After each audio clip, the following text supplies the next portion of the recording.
الحمد لله رب العالمين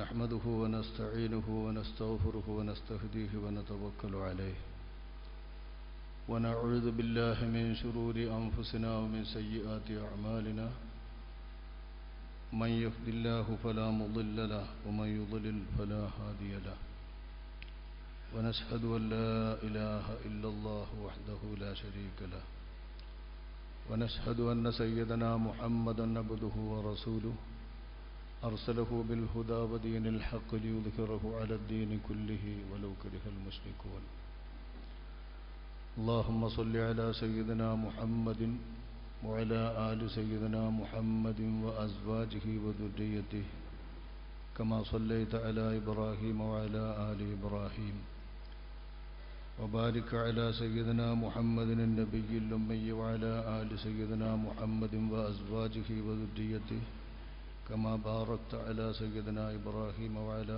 آل سيدنا إبراهيم في العالمين إنك حميد مجيد أما بعد فيا أيها الناس أوصيكم عباد الله وإياي بتقوى الله أعوذ بالله من الشيطان الرجيم بسم الله الرحمن الرحيم ثم جعلناك على شريعة من الأمر فاتبعها صدق الله العلي العظيم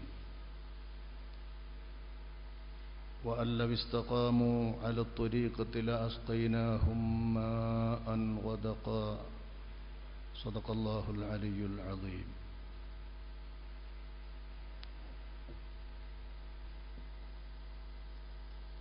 ബഹുമാന്യ അധ്യക്ഷൻ അബ്ദുസ്സലാം മൗലവി അവറുകളെ,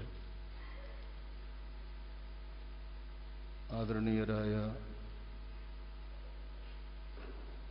നമ്മുടെ ആത്മീയ അവലംബവുമായ തങ്ങളവറുകളെ, വേദിയിലുള്ള ഉലമാക്കളെ, സദസ്സിലുള്ള ഉലമാക്കളെ, മുതഅല്ലിമീങ്ങളെ, സഹോദരങ്ങളെ, സുഹൃത്തുക്കളെ, ഇവിടെ അറിയിക്കപ്പെട്ടതുപോലെ വണ്ടൂരിലെ ജാമിഅ വഹബിയ അറബിയ എന്ന മഹത്തായ സ്ഥാപനത്തിൻ്റെ 50 ആണ്ട് പൂർത്തിയായ സാഹചര്യത്തിൽ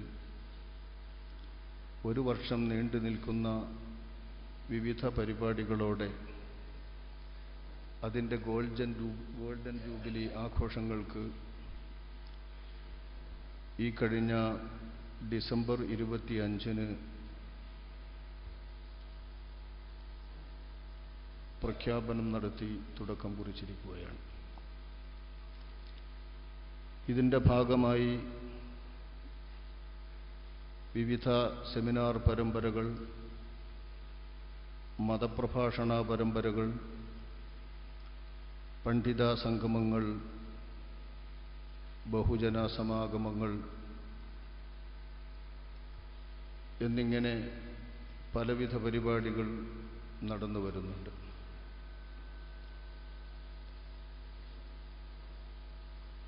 തെക്കൻ മേഖല പണ്ഡിത സെമിനാറാണ്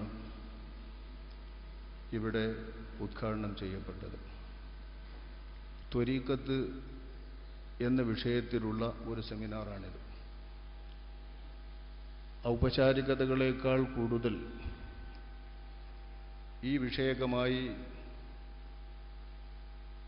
അത്യാവശ്യം പുതുതലമുറയെ, വിശേഷിച്ച് മുതഅല്ലിമുകളെ, ദീനീ സേവന രംഗത്തുള്ളവരെ ബോധീകരിക്കുകയും ഉണർത്തുകയും ചെയ്യുക എന്നതാണ് ഈ വിഷയം അവതരിപ്പിക്കുമ്പോൾ പ്രാധാന്യം കൽപ്പിക്കുന്ന ഭാഗം.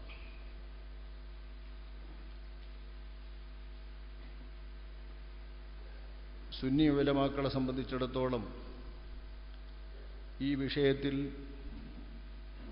കടലിനും ചകുത്താനും മധ്യേ എന്ന് പറയുന്ന ഒരവസ്ഥയുണ്ടല്ലോ. പണ്ടത്തെ കാലത്ത് ഉദാഹരണമാണിത്. വർത്തമാനകാലത്തെ യുവതലമുറക്ക് അതിലേറെ പരിചയപ്പെട്ട ഉദാഹരണങ്ങൾ കാണും. എൻ്റെ കുട്ടിക്കാലത്തെ ഉദാഹരണം അതാണ്, കടലിനും ചെകുത്താനും മധ്യേന്ന്. ചെകുത്താനെ നിശ്ചയിക്കാൻ തുടങ്ങിയതിൻ്റെ ശേഷം ഈ ഉദാഹരണമൊക്കെ മാറുമല്ലോ. അതൊരു വലിയ പ്രയാസം തന്നെയാണ്. അപ്പുറം കടൽ, ഇപ്പുറം ചെകുത്താൻ, ഇത് രണ്ടിനും നടുവിൽ ഒരാൾ പെട്ടാൽ അയാൾക്കുണ്ടാകുന്ന ഒരു പ്രയാസത്തിൻ്റെ ആ മാനസികാവസ്ഥയാണ് സുന്നത്ത് ജമാഅത്തിൽ അടിയുറച്ച് വിശ്വസിക്കുന്ന പണ്ഡിതന്മാരെ സംബന്ധിച്ചിടത്തോളം ത്വരീഖത്ത് എന്ന വിഷയവുമായി ബന്ധപ്പെടുമ്പോഴുള്ളത്. എങ്ങനെയെന്നാൽ ചില ആളുകൾക്ക് ഇതൊന്നും ശരീഅത്തിൽ വന്നിട്ടില്ല, ഖുർആനിലും ഹദീസിലും വരാത്ത സാങ്കേതിക ശബ്ദങ്ങളാണ്, അവർ പറയുന്ന വിഷയങ്ങളൊന്നും ആ പേരിൽ പ്രമാണങ്ങളിലൊന്നും സ്ഥിരപ്പെട്ടിട്ടില്ല, അതുകൊണ്ട് അത് അടിസ്ഥാനരഹിതമാണ് എന്നൊറ്റയടിക്ക് പറഞ്ഞാൽ വളരെ സൗകര്യമാണ്. ആ നിലപാടിലൂടെ കേരളത്തിലെ സുന്നി ഉലമാക്കളും നീങ്ങുകയാണെങ്കിൽ ത്വരീഖത്തെന്ന പേരിൽ പ്രവർത്തിച്ചുകൊണ്ടിരിക്കുന്ന എല്ലാവരും ബുദ്ധിമുട്ടുകയും ചെയ്യും. ഇസ്ലാമിക ലേബലിൽ അവർക്ക് പ്രവർത്തിക്കാൻ പറ്റാത്ത ഒരവസ്ഥ വരും. പക്ഷേ പ്രമാണബദ്ധമായി കാര്യങ്ങൾ ചിന്തിക്കുന്ന ഉലമാക്കൾക്ക് അതിന് നിവൃത്തിയില്ലല്ലോ. ഇവിടെയാണ് കടലിനും ചെകുത്താനും മധ്യേ എന്ന അവസ്ഥ ഞാൻ പ്രത്യേകം പണ്ഡിതന്മാരനുഭവിക്കുന്നുവെന്ന് പറഞ്ഞു. സുന്നികളെ സംബന്ധിച്ചിടത്തോളം പ്രമാണങ്ങളുടെ അടിസ്ഥാനത്തിൽ ഉരുവപ്പെട്ട് വന്ന സാങ്കേതിക ശബ്ദങ്ങളും സാങ്കേതികതകളുമെല്ലാം പരിഗണിക്കുക, വിജ്ഞാനരംഗത്തുണ്ടായിട്ടുള്ള ശാസ്ത്രീയമായിട്ടുള്ള എല്ലാ വ്യവസ്ഥാപിതമായ പ്രമാണയോഗ്യമായ പുതിയ സംവിധാനങ്ങളെയൊക്കെയും സമർത്ഥിക്കുക എന്ന രീതി സുന്നികൾ സ്വീകരിച്ചിട്ടുള്ളതുകൊണ്ട്, നമ്മുടെ ഇമാമുകൾ സ്വീകരിച്ചിട്ടുള്ളതുകൊണ്ട് ഒറ്റയടിക്കതൊക്കെ അടിസ്ഥാനരഹിതമാണ്, ബിദ്അത്താണ്, പ്രമാണത്തിലില്ലാത്തതാണ് എന്ന് പറയാൻ നമുക്ക് നിവൃത്തിയില്ല. കാരണം ഈ മഹത്തായ വീഥി ഉലമാക്കളിൽ സവിശേഷപ്പെട്ട് നിൽക്കുന്ന ഒരു കൂട്ടം ആളുകളുമായി ബന്ധപ്പെട്ട് പ്രത്യേകം വാഴ്ത്തപ്പെടുന്നതും പ്രചരിപ്പിക്കപ്പെടുന്നതും പഠിക്കുകയും പഠിപ്പിക്കപ്പെടുകയും ചെയ്തു വരുന്നതുമായ വിഷയമാണ്. ഇതുകൊണ്ടുതന്നെ അത് അംഗീകരിക്കാതിരിക്കാൻ നമുക്ക് നിവൃത്തിയില്ല. അംഗീകരിച്ച് അതിൻ്റെ സ്ഥാനമാനങ്ങളും അതിൻ്റെ സവിശേഷതകളുമൊക്കെ പറഞ്ഞാലോ സമുദായത്തിൻ്റെ മുഖ്യധാരയിൽ നിന്ന് മാറി ഞങ്ങൾ അത് തിരഞ്ഞെടുക്കുന്നു, അതാണ് ഏറ്റവും വിശിഷ്ടം, അതാണ് ഏറ്റവും ഉഷാറ്, ഈ മാർഗത്തിൽ ജീവിക്കുന്നവരോളം മറ്റാരുമില്ല, മറ്റുള്ളവരെല്ലാം പിഴച്ചവരും ദുന്യാവിൻ്റെ പണ്ഡിതന്മാരും സൂഇൻ്റെ പണ്ഡിതന്മാരും ഈമാൻ കിട്ടി മരിക്കാത്തവരും ദുന്യാവിൻ്റെ ആളുകളും എന്ന് ആരോപിക്കപ്പെടുകയും ആക്ഷേപിക്കപ്പെടുകയും ചെയ്യുന്നവരവസ്ഥ ഉണ്ടായിത്തീരും. ഇതുകൊണ്ടു തന്നെ ഏതു കാര്യത്തിനും ഉണ്ടാകുമല്ലോ ഒറിജിനലും ഡ്യൂപ്ലിയും. അതെന്തിനുമുണ്ടാകും. പ്രത്യേകിച്ച് വിലയുള്ളതും മൂല്യമുള്ളതുമാകുമ്പോൾ അത് തീർച്ചയായും ഉണ്ടാകും. ത്വരീഖത്തിൻ്റെ കാര്യത്തിലും സംഭവിച്ചിട്ടുള്ളത് ഇതാണ്. ഒറിജിനൽ ത്വരീഖത്ത് നല്ല മുത്താണ്, മുത്ത് അന്വേഷിക്കുന്നതിനുള്ള ഒരു മാർഗമാണ്. അതിൻ്റെ ഫലം ഏറ്റവും മികച്ച, ഏറ്റവും ഉയർന്ന സത്ഫലമാണ്. പക്ഷേ ഈ സത്ഫലം ലഭിക്കുന്നതിന് വേണ്ടിയുള്ള മാർഗത്തിൽ അവകാശവാദികളായും ഓരംപറ്റികളായും മറ്റുള്ളവരെ ആക്ഷേപിക്കുന്നവരായും കുറേ ആളുകൾ എക്കാലത്തും കടന്നു വന്നിട്ടുണ്ട്. പുതുതൊന്നുമല്ല ഇത്. പക്ഷെ ഓരോ കാലക്കാർക്കും തോന്നും ഇപ്പം ആകെ കുടുങ്ങിപ്പോയി, ഇപ്പം ആകെ വിഷമിച്ചുപോയി, ഇപ്പം ആകെ ഒഴുന്നുപോയി, ഇപ്പം ആകെ ത്വരീഖത്ത് ബഹളമാണ് എന്ന്. ഇത് ഒരുപാട് കാലമായി കേൾക്കാൻ തുടങ്ങിയിട്ട് കേരളീയ സമൂഹത്തിൽ എല്ലാ പണ്ഡിത തലമുറകളുടെ കാലത്തും ഇത്തരം അവസ്ഥകൾ പണ്ഡിതന്മാർ നേരിടേണ്ടി വന്നിട്ടുണ്ട്.